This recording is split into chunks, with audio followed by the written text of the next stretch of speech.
Hey, what's up, guys? This is Shogun X, and this is. The dude won. So today we're gonna be doing a Vinland Saga season one review, and we know it's been a while since this season Vinland Saga season one ended, but we just wanted to do this review because um, we bless you, and we plan on doing a weekly episode review for Vinland Saga season two. So yeah. Yeah, like a little vlog, since it's been a couple of years. I think it's time we revisit this masterpiece, and it's we time to tell you why you should watch it. If you remind you why it's so good if you don't understand it, you Yeah, and know. then you guys are gonna have like a view on our opinions for season one. So let's just get straight to it. So we start with world building. So what's your thoughts on the world? The world is very interesting. I never thought anime would talk about Vikings, in this way. Yeah, I mean, and, Yeah, and it's different from like other anime world buildings because it's more historical, and yeah, apparently like it's based off like real people in history. So yeah. Most anime, yeah, but really, it really feels wacky, fun and all that. But this one's just gritty. It's a gritty world, it's trying to give off that mature tone, Attack on Titan. yeah. Also for like the worlds in anime, either it's like an isekai, like a fantasy world, or it's just like some classroom, like your average Japanese classroom. Also, so season one was done by Mappa. I mean, season one was done by which studios? So you said how it's like kind of like Attack on Titan, so it's probably why because they both did like the first seasons for these anime, and apparently Mappa's doing season two for Vinland Saga. Yeah, that is the interesting part. You looking forward to that? Yeah, like they definitely know how to get the gritty look, I guess, and the CG in the show it looks okay. But I feel anyway, like they're going just back to taking on so many projects. I honestly like Wit Studios way better. I just like the aesthetic and just the style for Wit Studios yeah, better. It looks yeah, more realistic. I wanted to speak about how it's depicting the Nordic invasion of England. Hmm.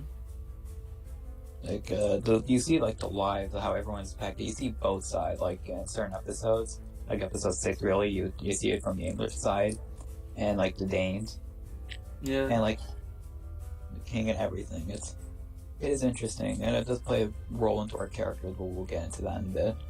So let's start talking about our characters. First, before So that, let's talk about the story. Now tell us. Now explain the story. okay, go ahead then. All right. Basically, in the kingdom, or not kingdom, in the ancient times, you have a character named Thorfinn, but in the first 3 episodes are a prologue, who's his father, who is a retired warrior, tired of all the fighting, decides to live out in peace. Yeah, Thor's. But yeah, Thor's. But he is assassinated by Askeladd, and Thorfinn changes completely. He now wants revenge, and wants Yeah, it goes revenge. from a sweet innocent boy to like this, this edge lord. It's like Yeah, one mission. All he wants to do is kill, kill, kill. so he works under Askeladd to get an honorable duel, and what in the middle of this, Askeladd goes off and does serve the king.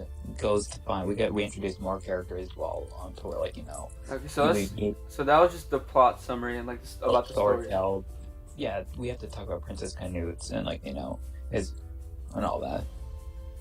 Yeah. So I mean, there's the plot for where Thorfinn's story, and then we also get we get like the prince's story also, and how the king actually wants to kill the prince Canute because he doesn't think like the prince is fit for ruling. So, well, the characters now. Who was your favorite character Yeah, so far? Askeladd, Askeladd. I of mean, course. yeah, I think he's one of the best antagonists in anime like we've seen. I think he's Yeah. up. I think he's an S tier antagonist. S tier. Honestly, I don't even consider him much of an antagonist. Honestly, he do some horrible things, but behind it, he is a more complex person behind it all. Mm-hmm. I would All say right. with the. What? Oh no, you can go. Okay, so the protagonist, Thorfinn, he's pretty good. He's different from every other, your average protagonist. He just doesn't want he doesn't want to be the wizard king or some type of king. He just Yeah, you know, he, he, he is kind of one dimensional. He Yeah. always talk, but but I think what makes him interesting is more with his relationship with his father and Askeladd. Yeah, and I feel like he has like room to grow as a character. Yeah, I So think let's, this is just a prologue. yeah, Like, like the whole first season is a prologue. Yeah. yeah, so we're really getting into his character more. I hope we could get delve dive because now, I guess we'll talk about this when we talk about the ending. But like, I just love like the seeing him like change from this innocent kid to a bloodthirsty warrior, and he's Yeah. practically everything his father hated. Oh yeah, I've heard like a lot of people say that. Yeah. Yeah, he really is. Like, I remember I really liked this one scene like where he actually had a dream about his dad, and his dad His says, dad's such a good character, man. Thor's even if you like see him for like a little while, but such a good character. it's interesting because he knows his father would not approve of any of this, but Hmm. can't help it. And like his relationship with Askeladd, like it almost is kind of like a father son bond, even though it Yeah. really is. He's just there to kill him. Yeah. So you want to talk about well, cause on the topic of Askeladd, I loved Askeladd's backstory. So good. Like how he's actually like he's meant to be the king of England, because his father like apparently he slept with a slave, and the baby born from that was Askeladd, and Askeladd had to work in the stables and all that, like his entire life. Oh, not his entire life, but like when he was a kid. I think that's why he got his name Askeladd. I think that means covered in ashes. Yeah. Yeah. And then how Askeladd took revenge on his father by killing him with like the sword of his one of his other brothers. Yeah, he took him out as most vulnerable. That's where he differs from Thorfinn. He actually thrives on Yeah, that's a good opportunity. that's a good observation. Also, I feel like Yeah. Thorfinn and Askeladd are kind of similar. Like they both kind of want to kill their dad, even though Thorfinn's dad isn't Askeladd, but like, he's like a father figure to him. Yeah, no, I guess so. But like, I guess like that observation, like he even explained that like that scene. What I love, like in their like in the duel, like in the snow, like Askeladd just absolutely wrecks Thorfinn. That scene. Yeah. That scene was just like then he just explains it all to Thorfinn, just like completely. He just lays it all on him. He just roasts him right then and there, and I just feel so bad for Thorfinn. I think before ending the character section, we got to talk about Thorkel. Thorkel and Princess Canute. Yeah, let's talk about Thorkel first, because apparently Thorkel's his uncle, Thorfinn's uncle, because he's Thor's Oh, yeah. brother. Yeah. Technically, he is. Yeah, I forgot about Yeah. that. Thorkel is just I don't know, he's just your brute, man. Like he's just your Yeah, he's guy. He just loves fighting, just big oaf. Yeah, yeah, he's like that anime character who's like the big, oaf guy, like who just loves. He just laughs a lot and he fights a lot. He just, Yeah. that type. You want to talk about Prince Canute? Yeah, Oh guess man, I love his speech about like a love, like no pun intended. no, actually not his speech. The other guy's speech. Oh yeah. What was it? The priest? Wait. Yeah, when he learns out, what was that guy? That priest was such an interesting character. He just like came out of nowhere, right? Like, Yeah. like what? Just this random dude. Like he completely like changed Prince Canute's character, like from a timid person to like someone who knows about the world. And, Yeah, it really fits in their world too. yeah. I think. Really Go on. fits back into their world building. How death is basically the way to get back in a world where it's completely destruction.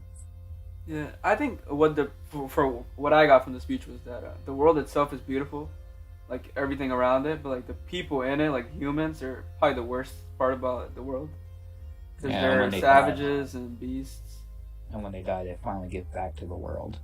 Yeah, And they come back to rest. And the only love that they feel is just this it's such a peaceful anime. peaceful. Yeah, because there's scenes for like fights where the Vikings go crazy, but then there's like these peaceful moments that like I don't know. I think it gives this anime more depth compared to just like an edge fest. Yeah, it's kind of like Berserk. It's just more than just a big guy swinging a sword. Yeah. Also, at first I thought Prince Canute was actually a girl. Oh yeah, they even said that. Are you sure it's not a princess? Yeah, I don't know, from the hairstyle, and I thought that was gonna be the plot twist, but apparently not. I don't know, that just threw me off. I thought it But was your classic anime trap archetype. yeah, but I just love the way this all culminates into. I actually like the way it culminates together in the final ending. But before that, like, I guess we should talk about the action. Yeah, man. There's so many good fight scenes. Like every fight between Askeladd and Thorfinn, and I think you see Actually, like progression in Thorfinn's like fighting abilities because he's growing older, yeah, getting you more see used just to fighting. the power dynamic. It really plays a fate. Like Thorfinn could probably take down Askeladd pretty easily, but it's because of his anger, like and all that I emotional think like yeah, I think agony. that wasn't the a part in the last fight. But I wouldn't say Yeah, easily because probably not usually, but Askeladd is still pretty strong.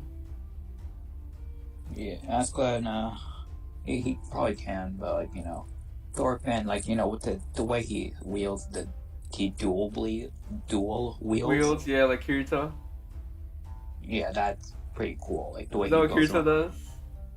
Yeah, I love the way he fights, and Yeah. his fights with Thorkel were probably the most intense. Yeah, man. Just like this, the way the scenes were like animated. Oh my god. And you see the first fight, like was it on the boat? He just Yeah, jumps him. yeah. Yeah.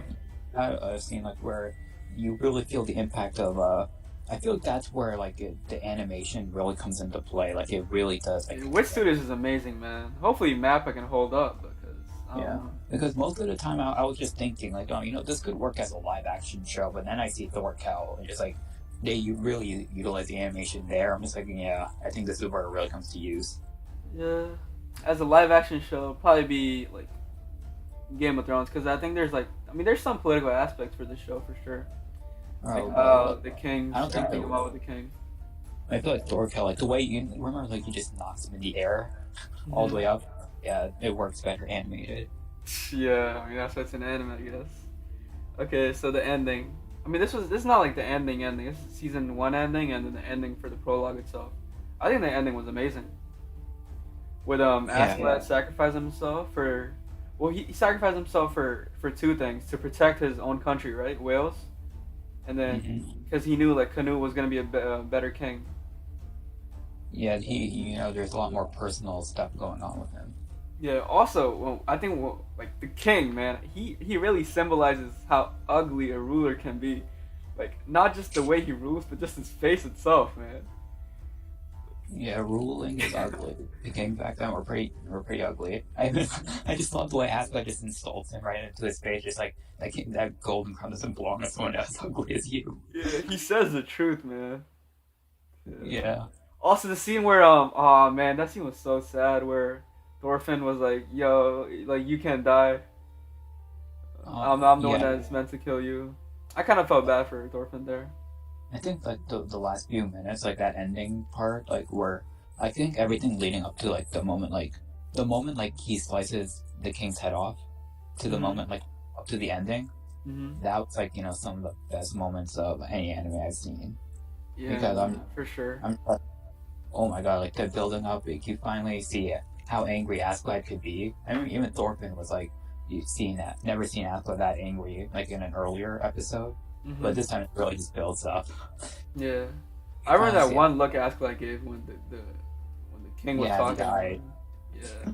yeah, he just like, then he gets to the point where he kills him. Oh, that took me completely Honestly, by I think surprise. Askeladd like he accomplished everything he wanted to because well he got his revenge on his father, right? And then he knows that he's gonna be able to protect Wales if Canute rules, and like Yeah, and then I think he's like he accomplished his goals as a character. he That's what built makes him up the such a good hatred for character. him. He really built up the hatred for himself, and then sacrifices himself to be seen as a villain for someone I didn't else. even hate him that much, man. I hate him at the start because he killed Thor's, but after that, I mean, I kind of grew to love him. Yeah, I did find him interesting. And when he died, it was just like, God damn. The Thorfinn, like, never getting his revenge and just like and Askeladd basically got the final laugh on him. Season like from the Actually, trailers and everything, or season two, it looks kind of like Thorfinn is like kind of empty because the only goal that he had in life, because that was his only thing, keeping him alive, keeping yeah, him like moving forward, like it's gone. Like what's he gonna do now? I think that's what Askeladd also said to him. just the way he was being pulled back is like actually I wouldn't say Askeladd got the final laugh. He does tell Thorfinn to live his life. But goddamn, it really hurts Thor. It really hurts to see Thorfinn like that kind of. It's just like everything you see him building up to gone. It's just gone. Mm-hmm. But then, like the moment, did you notice the moment he dropped that blade? Like he sees his whole life reflected. Yeah. He sees himself there, Yep. and then you see this whole saga of new characters, new things. Just like, oh my god, just perfection. Yeah. So speaking of perfection, what would you rate this season 1 of Vinland Saga out of 10? You know what? I was really gonna be like in that 8 territory, but like after its impact, I would say I'd give it a 9. 9. Yeah, I probably, Yeah. I think I'll give it a 9 out of 10. So the average is still 9 out of 10 for both the ratings. Okay. Okay, final thing. The first opening was solid. Second Yeah. opening, bland. Nah, I like the second opening more, man. Okay, no. I don't know.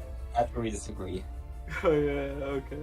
So yeah, guys, we're gonna be doing weekly episode reviews for Vinland Saga season 2. So be sure to look out for that. Yeah, let us know what you think about that. Yep, and make sure to like and subscribe.